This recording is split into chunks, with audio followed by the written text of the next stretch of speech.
আমাদেরকে কোরআনে কারিমের অনুষ্ঠানে এনে এখন ওপেন ভাবে কথা বলার সুযোগ দিয়ে দিলে কিতাব থেকে, কি থেকে বলেন তো?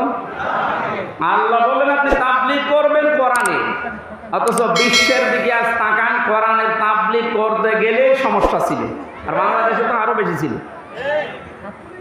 আমি কয়েকদিন আগে মালয়েশিয়া, সিঙ্গাপুর সহ কয়েকটা দেশ থেকে ঘুরে আসলাম।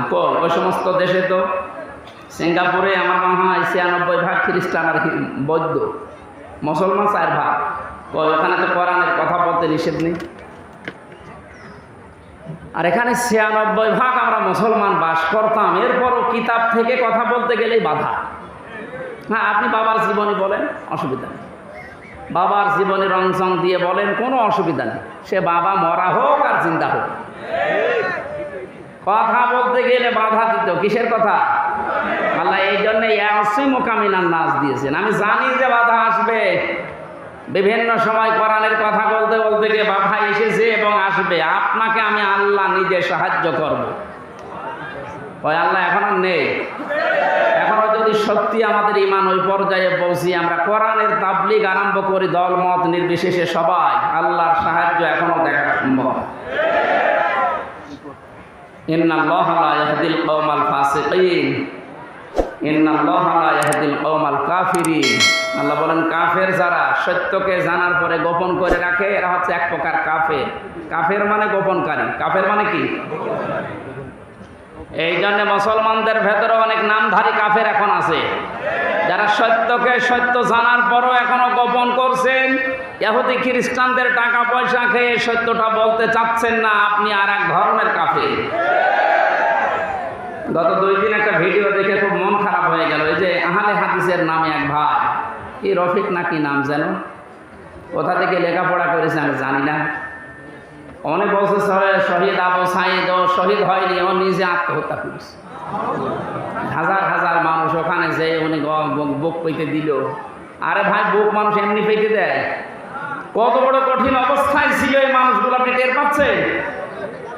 এই 17 বছর লক্ষ লক্ষ যুবকেরা লেখাপড়া করে 5 ক্লাস পাস, এরপরও কোটার কারণে, এই জালেমদের কারণে চাকরি পায়নি। যারা 5 পয়েন্ট হয়ে চাকরি হয় না, 2 পয়েন্টে চাকরি হয়ে যাচ্ছে। গোপালগঞ্জের দৃশ্যগুলো দেখেননি? কি কারবার চলছিল!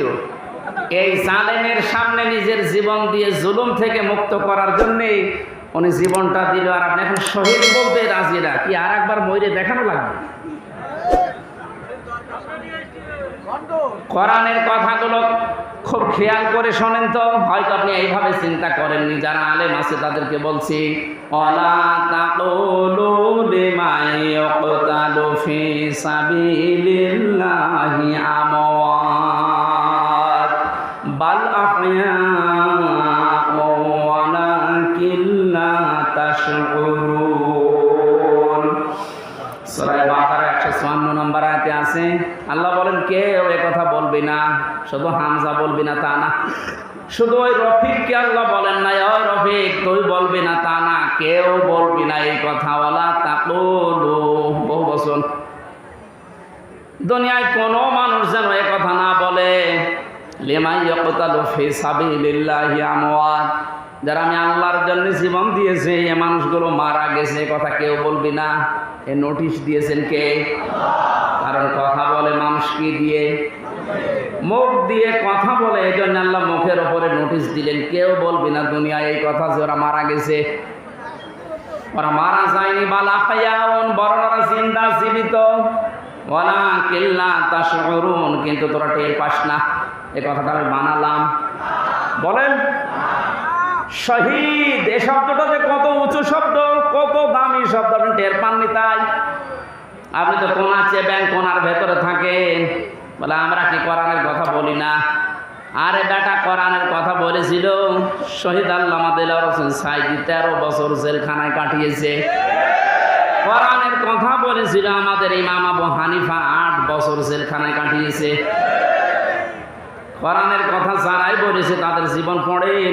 সাইয়্যিদ কুতুব রহমতুল্লাহ আলাইহি শহীদ, কোরআনের কথা বলার কারণে জেলখানায়, ফাঁসির মঞ্চে গেছে, জেলখানায় বসে তাফসীরে ফি জিলালিল কোরআন লিখেছে। কোরআনে একদিকে কথা আলেমরা জেলে দিয়ে জুলুম করে হত্যা করে মেরে ফেলে। এই যে আল্লামা দেলাওয়ার হোসেন সাঈদীর নামের আগে আপনি শহীদ লিখেছেন, এটা খেলা করার জন্য না। কারণ অনেকেই বলছে উনি মারা গেছে। কে বলেছে মারা গেছে? ওনাকে মেরে ফেলা হয়েছে। উনি আমার পাশের ছেলে ছিল, উনি 1 নম্বরে, আমি 4 নম্বরে। ওদের সাথে একদিন দেখা হয়েছিল 10 মিনিটের জন্যে। যেদিন ওনারে নিয়ে যায় আমি তো ওই সময় জানি না উনি মারা গেছে। পরের দিন সংবাদ পেলাম। পাশাপাশি জেলে কিন্তু সংবাদের কোনো মাধ্যম নেই, কেউ বলেও না যে উনি মারা গেছে। পরের দিন পেপার আসলো, দেখলাম উনি মারা গেছে। পরবর্তীতে বাইরে আসার পরে যে ভিডিওগুলো দেখলাম, ওনাকে যখন নামায় গাড়ি থেকে যে একটা হাসি দিয়েছিল, এই হাসি দেখেই বোঝা যাচ্ছে যে ওনাকে অবশ্যই মেরে ফেলা হয়েছে। এই সত্যটা প্রকাশ করার জন্য যে ডাক্তার দায়িত্বে ছিল কোলাঙ্গার এই মোস্তফা জামানকে একটু নিয়ে আসেন তো দেখি। এমনি সব বেরিয়ে যাবে। এই জন্য উনি মারা গেছে কথা জীবনও বলবেন না, ওনাকে মেরে ফেলা হয়েছে। ওই জেলে